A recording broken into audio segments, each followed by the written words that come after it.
Hi, I'm Jim Hightower, and I'm hoping that you will tune in to the Ralph Nader Radio Hour because it will turn you radioactive. Stand up, you've been sitting way too long. Welcome to the Ralph Nader Radio Hour. My name is Steve Scrovan, along with my co-host David Feldman. Hello, David. Hello, Steve. And our producer, Hannah Feldman. Hello, Hannah. Hello, Steve. And the man of the hour, you know who that is, Ralph Nader. Hello, Ralph. Hello, everybody. Elon Musk is long gone from his short yet incredibly destructive stint dismantling congressionally approved government agencies. According to Business Insider, Musk's Doge team fired close to 217,000 public employees in the name of efficiency. Our first guest, Timothy Whitehouse, calls this not efficiency, but vandalism. Mr. Whitehouse is Executive Director of Public Employees for Environmental Responsibility, or PEER, and he will be outlining in detail how the Trump administration is busting the unions, eliminating any oversight over the executive branch, and stripping agencies that protect workers. He warns that all of these acts, along with Trump's attack on science, not only devastate the country's ability to protect human health and the environment, but are also harbingers of totalitarianism. Then we'll turn our attention toward a more positive word. That word is cooperative. A cooperative is an organization owned by members who use the co-op's products or services. For instance, in many communities, you may have encountered a cooperative grocery store. But simply put, a cooperative is a business that's owned by its consumers. History is full of co-ops that have filled in where companies or governments have failed or bailed. That's because corporations focus on profit maximization and shareholder value, while cooperatives emphasize community benefit. Your standard corporation is essentially a top-down authoritarian institution, while co-op is run democratically by its members. The United Nations declared 2025 the International Year of Cooperatives, and the summer issue of Corporate Knights magazine highlights the cooperative economy at work. Our second guest today, Corporate Knights Editor-in-Chief Toby Heaps, will join us to discuss the magazine's latest issue entitled Pulling Together: How the Cooperative Economy is Rising to the Challenge of Our Time. As always, somewhere in between, we will check in with our ever-vigilant corporate crime reporter, Russell Mokhiber. But let's begin today with our first guest, who says it's time to fight for workers' rights and the rights of federal employees. David? Timothy Whitehouse is Executive Director of Public Employees for Environmental Responsibility. Prior to joining PEER, he was a senior attorney at the Environmental Protection Agency and was head of the Law and Policy Program at the North American Commission for Environmental Cooperation in Montreal. Welcome to the Ralph Nader Radio Hour, Timothy Whitehouse. It's good to be here. Thank you. Welcome indeed, Tim. Our listeners may not be aware of how extraordinary your organization is. Can you tell us about the origins of PEER and how it extended itself beyond the employees of the Forest Service? Sure. PEER got started in 1992. It was an offshoot of a person who was working in Latin America on clear-cutting forests as part of the Peace Corps. And in Latin America, he was working with the governments to tell them how bad clear-cutting was of forests. And he was subsequently hired into the U.S. Forest Service after his Peace Corps stint, where he was basically ordered to create biological opinions that said clear-cutting wasn't bad for the forests. And that was exactly the opposite of what he was doing abroad. And that concerned him, so he started a network of Forest Service employees trying to get better ethical management of the forest. This was in the 1980s when forest issues were huge. And from that, he received such a need from other federal employees and other agencies that he started an organization that morphed into PEER, which was founded as a nonprofit in 1992. And since then, Ralph, as you say, we've worked with all different type of employees at the federal level, the state level, the local level. We've worked with wastewater treatment operators, dump operators. We've worked with scientists in EPA. We've worked with scientists at NOAA.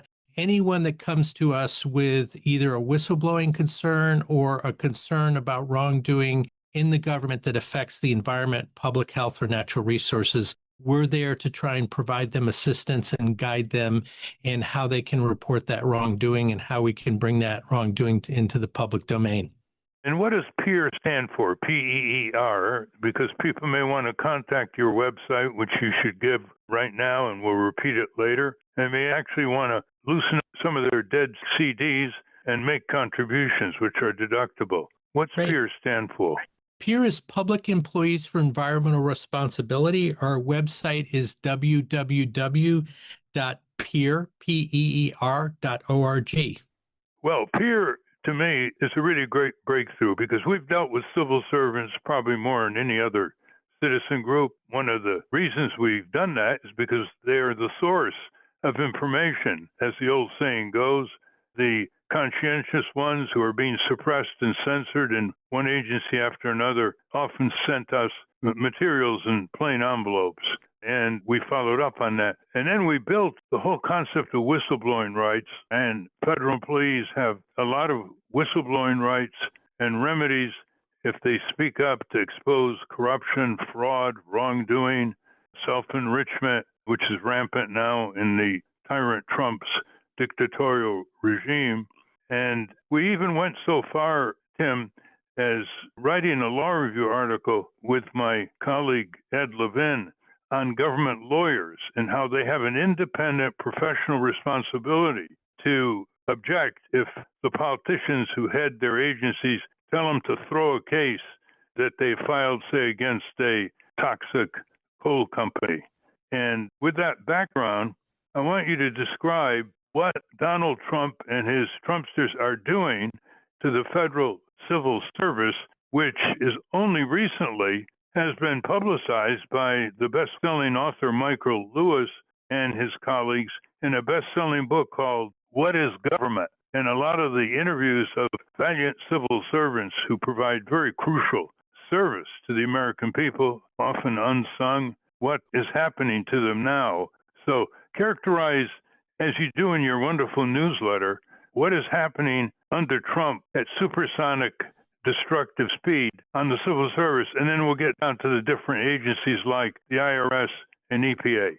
Yeah, and that's a good way to describe it, supersonic. We knew things were going to be really bad, but they are much worse than bad because there's no check and no balance on this president's madness. And some of the people and institutions we had hoped would stand up a little bit are collapsing one by one. And so I tell people that read the newspapers and stay up to date on what's going on, that things are much worse than you're reading, things are much worse than you're hearing. So there is, in the beginning, an effort to vandalize the government that quickly morphed, as you said, into supersonic speed, into completely destroying the government and bringing it under the folds and under the wishes of Trump and his minions around him and those that are controlling him.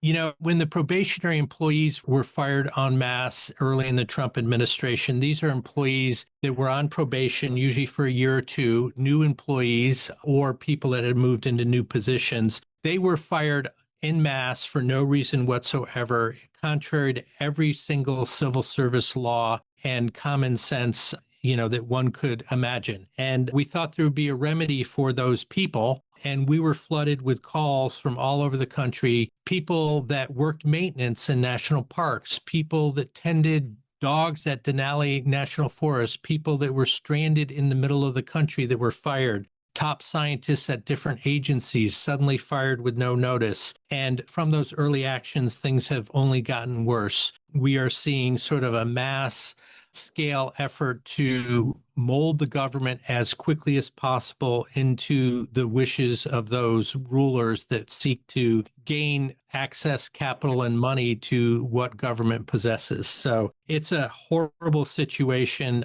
There's slight cause for hope. There is some pushback, but people really need to get up and fight for what they believe in right now.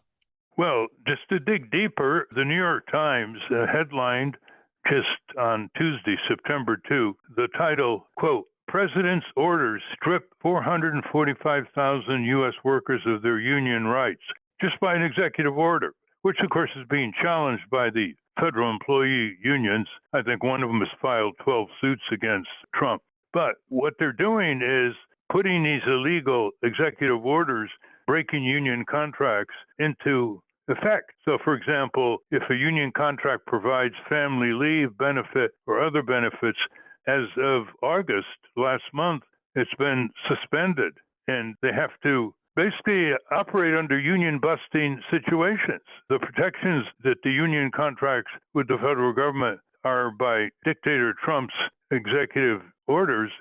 Yeah, it's astounding where we are as a country. If you think about under President Obama, anytime he issued an executive order, it was attacked by the right wing and Republicans. How can a president be so lawless as to issue an executive order that doesn't have the rule of law? And now we have a president who is issuing executive orders to overturn decades of law, to overturn Supreme Court decisions, whether people want to admit it or not. That's what these executive orders are doing. And as you mentioned, to union bust. And so what does that mean for the average worker? I'll give you a concrete examples we're working with. So normally under a collective bargaining situation where there is a union, if there's an adverse action against an employee, the first step is to go to the union, and there's some sort of negotiation process that the union can be involved in as part of the collective bargaining. Well, all of that's thrown out, and many employees now have to go straight to the Office of Special Counsel or the Merit System Protection Board. Well, in both of those agencies, which are obscure to most Americans, they're very important for protecting workers' rights and providing oversight over the president. Well, the OSC is now in disarray, and the person that's supposed to head it is a Trump acolyte that is a 30-year-old Andrew Tate supporter. And the MSPB, the Merit System Protection Board, has a backlog of well over 10,000 cases now that all these illegal firings are going on.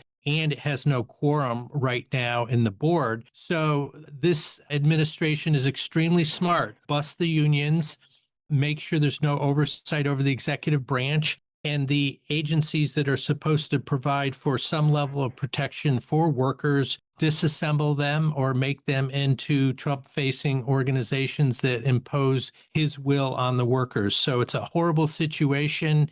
It's a situation that's more akin to what one would see in a totalitarian state. I tell people that that's where we're headed. And for the workers, I know a lot of these cases are going to the courts. It will take a long time to sort things out. And unfortunately, we have a Supreme Court that so far has largely sided with the president. So we need to get up and fight for workers' rights and fight for federal employees. We're talking with Tim Whitehouse, Executive Director of PEER. Tim, give some real examples of how the American people are going to be harmed by all this, whether it's the IRS, whether it's the Centers for Disease Control, whether it's the Environmental Protection Agency, whether it's the Food and Drug Administration, a whole variety of things that, people take for granted.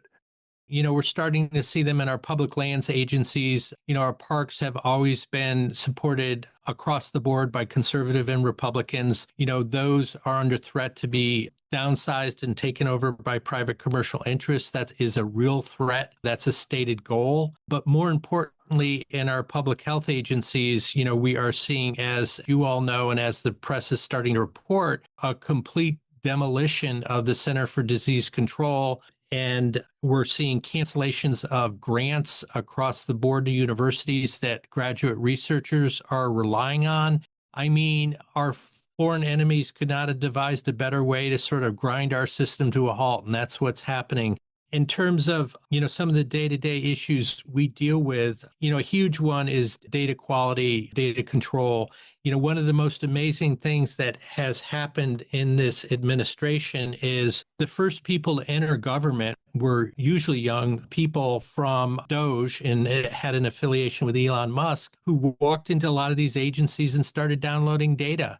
That in a normal situation would have been a crime. There is a reason why government data is protected, why it's siloed, and why it's not widely shared even among different agencies or with the public. And listeners, this data often includes your own personal records. They're trying to seize Social Security records that pertain to you and millions of other people, IRS records that pertain to you and millions of other people. So that's one of the great untold stories. It's sort of on the periphery of this, but across agencies that's happened. Personal data has been stored in the cloud, downloaded into laptops, left the agencies. And also, I am really concerned that a lot of this data is proprietary information that companies may have with the government that is, no one knows who's downloading that and where it's being stored and who's taking it and how it will be used for private commercial use. But I think that is a serious concern that we need to look at and really need to have a reckoning with, and a reckoning with why the courts allowed this to happen, because there have been lawsuits to try and stop it. So we're seeing a lot of that.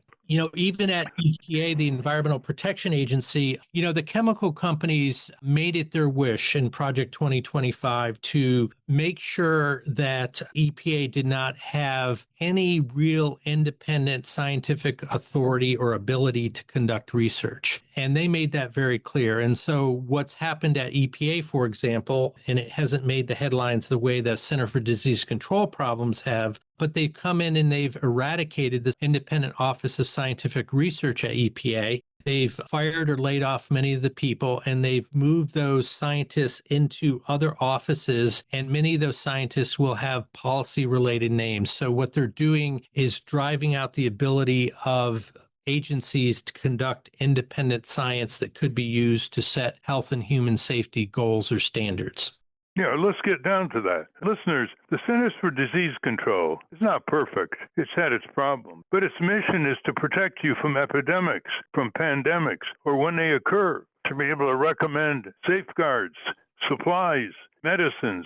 In other words, to be ready. And you know what COVID-19 did, especially because we weren't ready when it came over from China. It killed over 1 million Americans and sickened tens of millions of others, and probably took about 20 million lives around the world. When you're talking about EPA, it relates to the air you're breathing right now, the drinking water, the safety of the soil where the food is grown. And it deals with pesticides, herbicides, cadmium, lead in the water, all kinds of particulates in the air. These are the police on the corporate crime beat, and they're being shredded, fired, repressed, ordered to shut up, and they're wrecking our scientific initiatives and programs that have been without peer around the world. So give us an idea of what peer is doing here. Lay it out. You're a real fighting organization. Yeah, we are fighting. We're very small. So we work with the federal employees that come to us. We've seen a 20-fold increase from across the government that have come to us for legal assistance. And so these can be whistleblowers, anonymous activists, and so we are working to provide them with legal representation. We are one of the few groups in the country that provides pro bono legal representation to government employees who have an environmental, public health, or natural resource issue. So, a lot of what we're doing is confidential right now because we are representing these clients in different forums. But the stories are horrific and brazen, and we knew that things were going to be bad. We did not know they were going to be this bad and accelerate at this sonic speed, because what we've seen is there's no check on this president's power in Congress or at the Supreme Court. So the types of stuff that we're seeing, I mentioned one is the data breaches, which are unparalleled probably in human history. Where that data is ending up, I don't know. It will not be used for good purposes. The second thing we're seeing is scientists across the board being fired, being demoted, being transferred into non-scientific positions. One of the dictatorial instincts is to get rid of anything that provides an independent challenge or an independent oversight or independent viewpoints from that of the dictator. So the scientific inquiry is being destroyed across the government, where particularly we, peer, are particularly working very hard at the Environmental Protection Agency on those issues, but as well as other agencies. And then we're just seeing a complete gutting and wholesale wreckage across any program in the federal government that is designed to enforce laws that may impinge upon sort of corporate interests or the interests of the families running this government. So the time to stigmatize federal workers is over.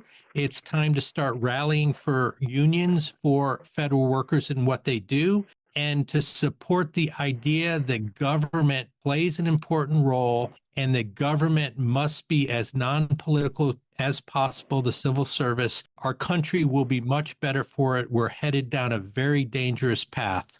What is it you'd like listeners to do for peers programs? What kind of information do you want from them? What would you like in terms of their supporting this wonderful institution of yours? Yeah, thank you, Ralph. We are a very small organization. We need all the support we can get, either financial support. We need people to give us feedback on our work. We need public employees to come to us and feel comfortable speaking to us about what's going on. And so all of that type of support is critical. Being able to speak to community groups on podcasts like this, on radio stations, being able to speak in deep red parts of the country, in deep blue parts of the country, getting peer out of its comfort zone. We welcome that, meaning, people that don't see the world like we do. And, we have a story to tell and we're going to tell it. Well, on that note, we have to conclude. We've been talking with Tim Whitehouse, Executive Director of Peer. And Tim, any last thoughts that you want to share with our listeners? And please give the website again. Yes, our website is www.peer.org. For federal employees, we tell them now is the time to act, but be very smart about it and how you do it. And for those of us that work with us, they are trying to grind us down, and we tell people continue the fight. This is the most important fight, certainly of my life and many lives around us. Thank you very much, Tim. Good luck to you, good stamina, and may you be supported at an exponential rate. Thank you, Ralph. I appreciate that. We've been speaking with Timothy Whitehouse. We will link to his work at Peer at ralphnaderradiohour.com. Up next, 2025 is officially the International Year of Cooperatives. When we come back, we're going to tell you what that means for the world economy. But let's take a short break and find out what's happening in the wonderful world of corporate crime with our corporate crime reporter, Russell Mokhiber. From the National Press Building in Washington, D.C., this is your Corporate Crime Reporter Morning Minute for Friday, September 12, 2025. I'm Russell Mokhiber. Jeffrey Epstein's crimes have been exhaustively documented, and elements of J.P. Morgan's relationship with Epstein have become public via legal proceedings in the United States and Britain. But the full story of how America's leading lender enabled the century's most notorious sexual predator has not been told. Then last week, the New York Times published an article titled, How J.P. Morgan Enabled the Crimes of Jeffrey Epstein. Among the findings, J.P. Morgan officials for more than a decade were anxious about Epstein's prolific wire transfers and cash withdrawals and warned senior management about his suspicious activities. But on at least 4 occasions over 5 years, the bank's leaders overrode those objections and continued to serve Epstein. For the Corporate Crime Reporter, I'm Russell Mokhiber. Thank you, Russell. Welcome back to the Ralph Nader Radio Hour. I'm Steve Scrovan, along with David Feldman and Hannah and Ralph. Someone once said, it's easier to envision the end of the world than it is to envision the end of capitalism. Could member-owned co-ops be an alternate vision of our economic future? David? Toby Heaps is the CEO and co-founder of Corporate Knights and editor-in-chief of Corporate Knights magazine. He spearheaded the first global ranking of the world's 100 most sustainable corporations in 2005, and in 2007 coined the term clean capitalism. Toby has been published in the Financial Times, Wall Street Journal, and the Globe and Mail, and is a regular guest speaker on CBC. Welcome back to the Ralph Nader Radio Hour, Toby Heaps. Thanks, David. Yeah, well, listeners, there's really nobody like Toby Heaps that I know of in the world. I mean, he has refined with his colleagues measurements of how well corporations are doing, not just profit, but how they're doing in terms of renewable energy, in terms of a whole series of good behaviors. And that's not easy. And he's done a lot of that refinement, the yardsticks, so to speak, for Canadian companies. And Corporate Knights, which is spelled Knights, comes out quarterly, and it is distributed free inside the Wall Street Journal and the Washington Post, for those of you who are on the Outlook. And the summer issue caught my attention in particular because it has a long segment called The Next Economy, how cooperatives are stepping into the spotlight to solve our most pressing challenges. And co-ops, defined simply, are businesses owned by the consumer, like a food co-op on corner of Main and Elm Street. And they are the alternative structure to the stock-held multinational type corporations. And people are going to be stunned by this figure. Canada actually brought attention to credit unions to the United States. One of the aspects of our book in 1993 called Canada First. Canadians came down to their neighbors in New Hampshire and showed them how to start a credit union. Well, now credit unions are technically co-ops, and now, according to the National Credit Union Administration, there are 142 million people in this country who belong to credit unions, federally insured credit unions, as of 2024. You heard it right. I could hardly believe it. 142 million. Now, maybe a lot of these people don't realize they belong to a co-op, which is what we're going to discuss very shortly, because the principal obstacle to co-ops is the inadequate engagement of consumers to know about the huge benefits to control the local economy from multinational corporations absentee who are pulling strings in ways that are very damaging, and basically to assume the purchasing power of the consumer. So you're going to hear a lot about existing co-ops in food, housing, renewable energy, and banking from Toby Heaps.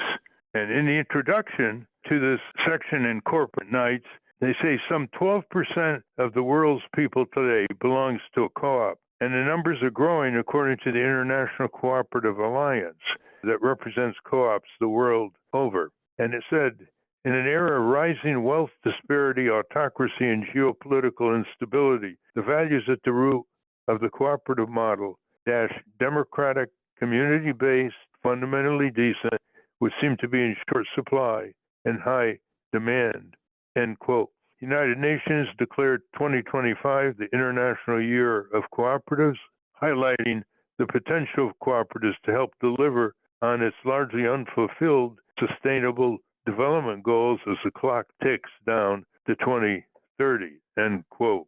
So let's get started, Toby, with what we're talking about here. I think this program is going to be a real eye-opener for people. CorporateKnights.com. I first want to ask you, what possessed you to make a major segment of your summer edition on cooperatives? And just to bring it down to the United States, in addition to credit unions, the Associated Press is a cooperative. Best Western Hotels is a cooperative. Ocean Spray are all cooperatives. And there are others as well. Smaller food retail cooperatives are spreading, especially in the St. Paul, Minnesota area. So go ahead, Toby, and try to start with the food, because that comes down to people's reality easier. Sure. And those are great examples, Ralph, like Ocean Spray, Associated Press. Also, the Green Bay Packers is a co-op owned by 500,000 fans. And just to concisely summarize why we made the focus on the co-op clean energy economy, Pope Francis said both people and the planet are crying out. And if we're looking for a vehicle that can really answer that cry, there's no better vehicle than a cooperative clean energy sustainable economy. And food is really kind of at the heart of it. When you think what people spend money on, the biggest items in the budget are food, housing, and energy. And food is so personal for people. It's right at the bottom of Maslow's hierarchy. And most of our economies are controlled by a small number of grocers that provide us with the majority of our calories, often price gouging and operating in an oligopoly fashion, making food, which is essential, much more expensive than it needs to be, and often with supply chains that don't encourage local producers to be able to thrive and get on board at scale. And so in Canada, we have one company called Loblaws, which through its various chains provides half of the calories that Canadians consume. And they have been found to be in collusion with other grocery stores at fixing the price of bread. They did a settlement and gave free coupons to people. And a couple of years ago, there was a movement afoot to have a steal from Loblaws Day, just to show how angry people are with the price gouging. Meanwhile, there are cooperative grocery stores in some countries, like in Switzerland. You have two of them, Migros and Co-op, that provide 80% of the calories for the Swiss people. And Migros is a really interesting example. It's co-op, it's owned by the Swiss people, and all Swiss citizens are eligible to become members. In the 1970s, they leaned into the political movement to give women the right to vote, who remarkably did not have the right to vote in Switzerland until 1971, and were a really pivotal corporate business force to enable the momentum to pass and for women in Switzerland to have the right to vote. I might interject here, Toby, that Migros has a daily newspaper in Switzerland, and it has adult education classes, and it's more than just a food retailer. It's done a lot to help quality of living in Switzerland. It's spelled Amazon Mary, Igros, for those of you who want to follow up on it. Go ahead. Yeah, they do a lot of things outside just providing food and nourish Swiss people. When I go to Switzerland, I go to Migros, great prices, good layout. You wouldn't know that it's necessarily a different ownership structure, but the prices are lower and the country is better off, and they have more sovereignty over supporting Swiss producers, which, make really high quality ingredients, whether it's chocolate or whatever, pastries. But they do a really good job, and they show that it can operate at scale. And I think in the co-op movement, the biggest bugaboo holding it back, in North America that is, people's perception that it's not a significant force. And it is already a significant force. In many cases, we're not familiar that the company might be a co-op, such as Associated Press or Ocean Spray. But in the United States alone, the turnover of co-op enterprises sales in 2023 was $324 billion US. And so it's a significant part of the economy already, and we see it growing quickly, much more quickly than it was previously in other parts of the world. Different policies have been put in place to enable the co-ops to have similar growth trajectories as companies that are under other ownership structures. Also, in the U.S., the Berkeley Co-op, before it shut down, unfortunately, for example, banned cigarette sales. It was one of the first food retailers to ban cigarette sales. Why? Because its members wanted it. The consumers who went in the store, they wanted it. So you can determine what you're being sold because you're owner of the business, especially if you take an active role as owners of the business, attend the meetings and develop the policies. Yeah, and we're seeing that in Canada too, where some of the big grocery stores, the corporate grocery stores, are trying to have a made in Canada approach and support local producers, whereas the co-op movement has been doing this from the get-go, not just putting it on the shelves, but there are many examples of co-op grocery stores that have grown to become bigger that provide seed financing and grants to help local producers kind of get their businesses up and running and be able to supply food that it's made locally for people to enjoy and to nourish the local economy. So there's huge potential for us to look to examples like Switzerland and take our dilapidated, relatively, not super profitable, even though they're price gouging, partially because it's so large and inefficient, a grocery supermarket model, and turn it upside down into co-ops and replace them with co-ops that are just better and more responsive and more affordable. Why is it that 45% of all the co-ops in Canada are in Quebec? Well, Quebec has a really supportive policy structure, and I think it stems from the finance. What gets funded gets done. And in Quebec, the largest financial institution is not some big bank that's owned by shareholders, but it's Desjardins, which was founded by Alphonse Desjardins over 100 years ago, a journalist who saw a need for farmers to have access to capital and to be able to bound together, and started up this little co-op that's now a multi-billion-dollar institution that owns State Farm in the United States and all sorts of other sprawling businesses, but it's fundamentally run as a co-op. And the co-op model, as listeners will know, is at the heart of it is a one member, one vote. So even if you're a trillionaire or billionaire, you get the same number of votes as somebody else who might not have any net worth on the balance sheet, but just one member, one vote for at least 51% of the shares of the co-op. Let's go to housing, where the article in Corporate Knight says, at a time when even basic housing has become alarmingly unattainable for many, cooperative housing is making a comeback. Describe that. Yeah, in a lot of markets, particularly in North America, developers have kind of overtaken the sort of modus operandi of housing, and the models that they have, there's a lot of fat and a lot of middlemen that have made housing really expensive to build and get up and running. And so the response, the effect has been like 99% of the people, in a city like Toronto, cannot afford to buy a home without help from their parents in a nice neighborhood. So you have only 1% of the people being able to buy a home. So now you have people coming together in cooperative structures to do shared housing, and you have different co-ops coming together to start to build family-friendly neighborhoods that get concessionary financing, low-cost financing from the government, and preferential access to public lands, of which there are a lot in almost every city in North America that aren't currently done on a preferential basis where they're provided to the co-op developments. There's no kind of color for that. We're starting to see that pick up with the access to land and finance, which is really kind of two obvious ingredients you need to make housing work. And we already have the models. It's just about feeding them money and giving them land. You have in the article an intriguing comment by Lindsay Harris, the executive director of Propolis Housing Co-op in Canada. She says, quote, "The real benefit of cooperative housing is that it becomes permanently affordable," end quote. Explain that. Well, there's a lot of housing sometimes. Affordable housing has become an Orwellian term where they define it as market price or 10% below market price. The market price might be 70% of someone's median income that they need to sustain it, which is it's obviously not affordable. But there's a lot of affordable homes where the first certain number of units that have to be affordable, and then they can be sold off and they just go into the market. And so after 5 years or 10 years, the homes that were affordable just go into the regular market economy and are no longer affordable. Whereas the co-op structure can keep it within the co-op structure and keep it affordable for the long haul. It prevents, it does have a depreciative effect on, in some cases, depending on the model, if it's a pure co-op model, on people being able to use their house as a sort of investment nest egg to build up wealth. But at the same time, it provides a possibility for people to have meaningful communities and shelter in nice places that their families can grow and thrive. So there is a trade-off there between treating your home as an investment commodity versus a place to raise your family.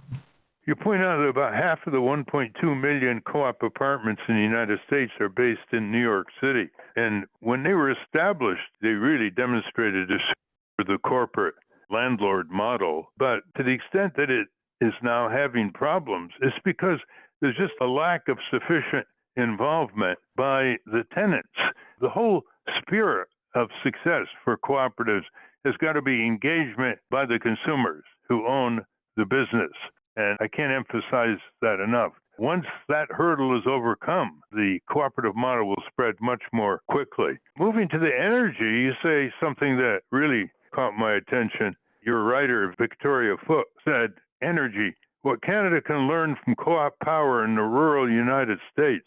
Well, for years, there was a farmer co-op model. They actually owned oil wells, refineries, and gas stations. And there's still some of that in the agricultural areas in the United States stemming from their creation back in the 1920s.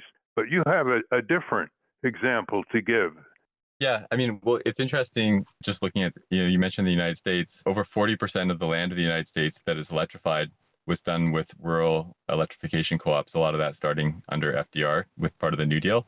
And when we look around places like Germany or Canada, where there's been successful deployment of scale clean energy, UK as well, in many cases, there are co-op or co-op type models. And if you just have a big corporate model putting in huge wind farms where most of the people that live nearby that are going to be using the energy, that are exposed to the energy, are not getting any economic upside, you can get a lot of NIMBYism, not in my backyard. And the number one thing holding back deployment of clean energy now is the permitting time. And so if you can get people on side with the co-op model because they have upside and they're not opposing it, it can help substantially to reduce the objections and to reduce the permitting time.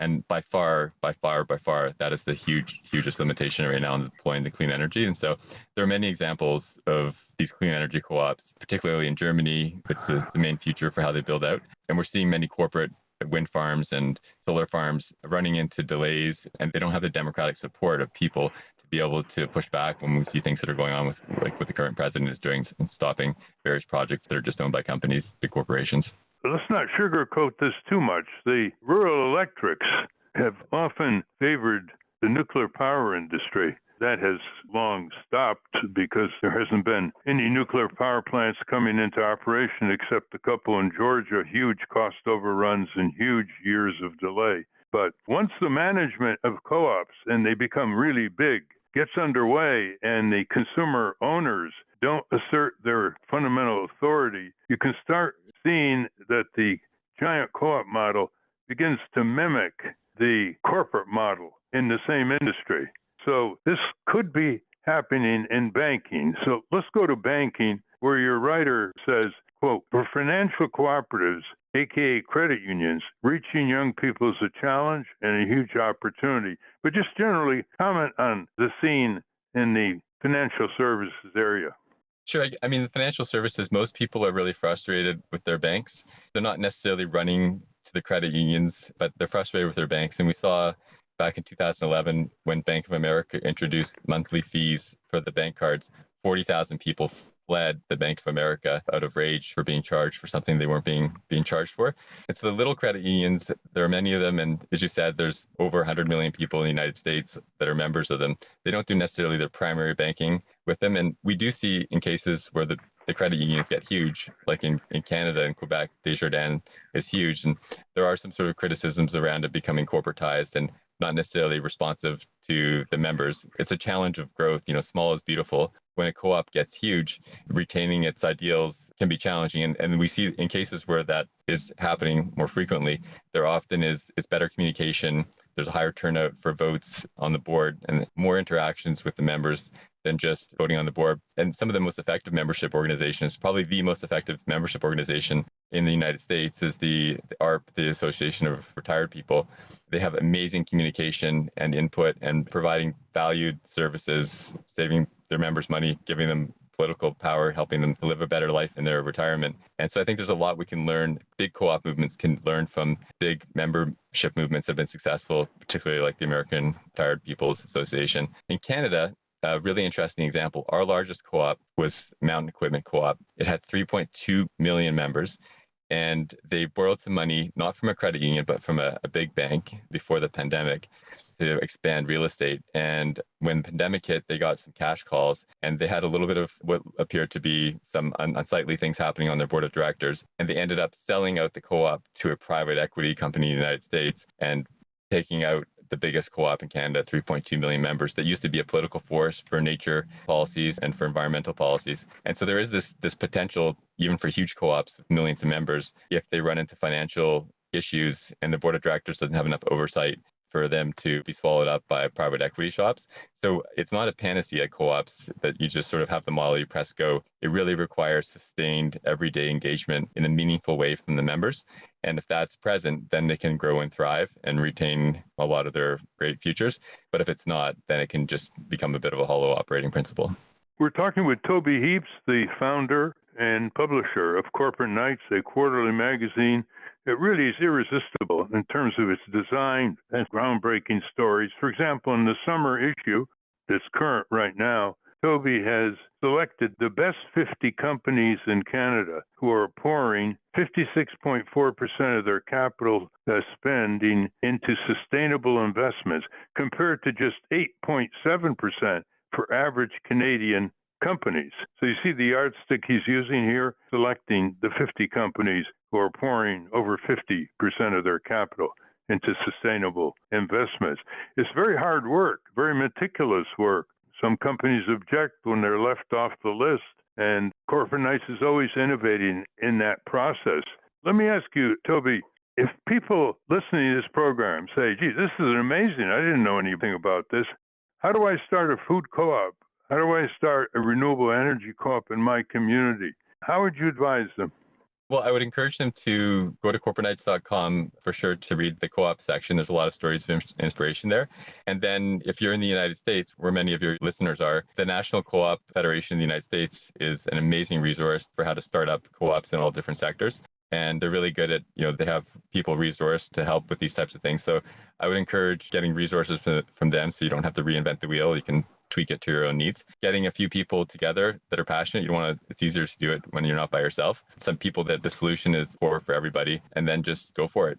Looking for the longer run, Toby, our schools don't teach about co-ops. I can confidently say just about everybody listening to this program, including people on this program, didn't hear about co-ops in elementary school or high school or college or graduate school. In fact, the model is always the corporate model. Junior achievement, which is set up by corporate interests in our schools, of course, just talks about the corporate model, shareholders who are powerless, and management, and goes through the whole fiction of corporate shareholder democracy. So you have all the people coming out of our educational system, public or private, who don't learn about co-ops. And last time I checked, there was only one law school that even had a course on consumer co-ops. It's all the corporate model that's taught at Harvard, Yale, Berkeley, and Chicago, et cetera. And that school, not surprisingly, was the University of Wisconsin Law School that had a course on cooperatives because there is a leading tradition of different kinds of co-ops in Wisconsin coming from immigrants from the Scandinavian countries, principally. What's the situation in Canada educationally? So the University of Saskatchewan, the Saskatchewan Roughriders, the main football team there, is owned by a co-op. But the University of Saskatchewan has an amazing co-op program, and part of that comes out of the CCF and the Canadian Commonwealth Party Federation that was founded out of there with Tommy Douglas that pioneered the first public health care in North America. And the co-op economy there is super strong, and they have great resources at the University of Saskatchewan, amazing faculty, good institutes.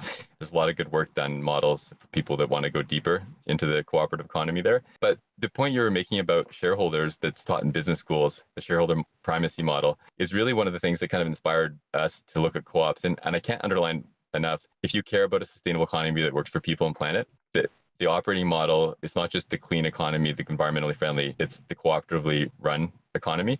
And if you spend a lot of time, you'll get to that conclusion, but that's what it will take to scale the solutions that we need in a way that people will be able to buy into. And when we look at companies that have actually done huge turnarounds on the energy file from oil or coal to wind that have been successful, or from refining oil to biofuels, in every case, not a single case have they been controlled by powerless shareholders. In every case, they've had a significant shareholder, whether it's co-op, family, state owned, that had the courage to make a call and not just go along like a sheep with the rest of the economy. And so if we want to be making the pivots to the economy that we need, that we want, we're going to need ownership structures that are aligned with that. And the shareholder primacy model has proven itself incapable of doing that. And so I think business schools increasingly need to be focusing on making sure students understand these models. And I think media as well, we're trying to do our bit, and you're doing your bit, and you've done formative things in the United States, obviously, to help this movement flourish. But we see corporations like McCormick, biggest spice company in the world. This is one of the coolest stories, not in the issue, but they looked at their supply chain, and they get spices from all over the world. Huge spice company, Frank's Hot Sauce, Clubhouse, they own all those things. And they wanted to figure out a way to help the growers of the spices and have more direct relationships, more resilient supply chains. So what they did is they partnered with the National Cooperative Association of the United States, and they provided seed capital and trained the actual pickers of the spices to set up their own co-ops and then sell directly to McCormick. And now they have around the world 40,000 people that are earning a living wage, in many cases double or triple fair trade wages, providing spices, vanilla, pepper, cinnamon that we put on our food to nourish and make it better. But it shows how shareholder-driven company, even if it can adopt cooperative principles in their supply chain. And so it doesn't necessarily have to be black and white, but we definitely need different ownership structures if we want people to be buying in and benefiting from the transition that the economy is undergoing. Interesting. Listeners, I first met Toby Heaps when he was a student at McGill University. I was invited to give a speech there. I was accompanied by our formidable young organizer, Jason Kafuri, and I've never stopped watching Toby Heaps organize, recruit, speak out, and have an extremely optimistic view of widely perceived yardsticks for business improvement so they can be ranked and people can react accordingly in terms of who they want to do business with. I understand that even the United Arab Emirates has passed a cooperative law, and there's going to be an international cooperative conference in Doha pretty soon. Can you describe that? Sure, it's really interesting. A lot of innovation happening in the United Arab Emirates on a number of fronts. In this case, they passed the law. One of the features of the law is they allow co-ops to be listed on stock exchanges and make that easy for them to have access to growth capital so that they can have access to the same kind of auction that other businesses have access to. And they still retain the 51% of shares being held on a one member, one vote basis. So they're still cooperatively controlled. And they've experienced pretty good growth, like 8% growth in the co-op sector since they passed the act and got intentional about it. But it's interesting to see this movement. It really flourishes in areas that have particular identities, like you see in Quebec, that has a distinct identity of Quebec, or in the Basque region and in Spain. Co-ops are a huge part of the economy, different parts of Italy. And I think what we're seeing now is a little bit of deglobalization. People are looking back and wanting to get back in touch with their own roots and not just be part of some amorphous globe. And so the co-ops it's nice to see what's going on over there in the United Arab Emirates. And in Doha, they'll be having the UN World Social Development Summit. And this year, as you said, the UN has declared this year, 2025, the year of co-ops because of the fundamental potential and role they're already playing, but potential they have to transform and replace our current economy that revolves around corporate greed to serve to something better that serves human need and also recognizes the need for climate speed. And American listeners should know they can get a lot of advice and information from the National Cooperative Bank in Washington, D.C. Last I heard, they had a special unit to help very hands-on low-income communities form co-ops in the United States. So take advantage of that. The business press just pretty much ignores the National Cooperative Bank. There haven't been many stories about it. It doesn't toot its horn as much perhaps as it should, but it's still there, and you should take advantage of it. Toby, let's move to Steve and David, because I'm sure they've got some interesting questions for you. Toby, I'm a big sports fan, and I know a lot of major sports teams hold up their cities for stadiums, or they threaten to move. And I'm very intrigued about the Green Bay Packers, who are obviously in this tiny town in Wisconsin only because they are a co-op. So can you explain to me and the listeners how the Green Bay Packers work as a co-op and how they can compete with all of these other more traditional shareholder-owned companies or single-owner companies? Well, what's kind of interesting with the co-op model is it's not the almighty buck that decides everything.